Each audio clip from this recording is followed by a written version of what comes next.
এই কার্যক্রম উদ্বোধন হবে আগামীকালকে 11টায় মাননীয় প্রধানমন্ত্রী সেখানে উপস্থিত থাকবেন এবং উনি এটি উদ্বোধন ঘোষণা করবেন।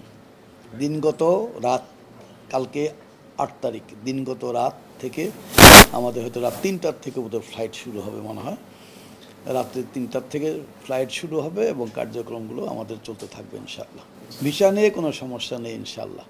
এটা যেভাবে বলুক, আমাদের ফ্লাইট যখন যেটা চালু হচ্ছে প্রত্যেকটা ফ্লাইটের এগেনস্টে আমাদের হজ যাত্রীরা তারা কিন্তু টিকিট নিচ্ছে, ভিসা নিচ্ছে, সব কিছুই করতেছে, কোনো সমস্যা নাই বলে আমি মনে করি। একটা জিনিস হয়তো আপনাদের কাছে থাকতে হবে যে আজকে লাস্ট ডেট 7 তারিখ, এইটাই হলো আপনাদের কাছে সন্দেহ।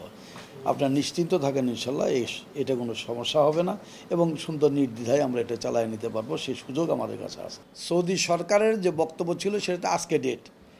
সৌদি সরকার যে আগামী দিনে এটা কী করবে না করবে সেটা কি আপনাকে জানাইছে না আমাদেরকে জানাইছে? জানায় নাই। তবে হজ যাত্রী নেওয়ার দায়িত্ব তাদের, বিচার দেওয়ার দায়িত্ব তাদের।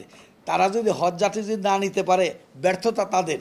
তবে আমি এটুকু বলতে পারি যে আমাদের পক্ষ থেকে এবং সৌদি গভর্নমেন্টের পক্ষ থেকে সব হজ যাত্রী সঠিক সময়ে যাবে, সঠিক সময়ে ভিসা হবে ইনশাআল্লাহ।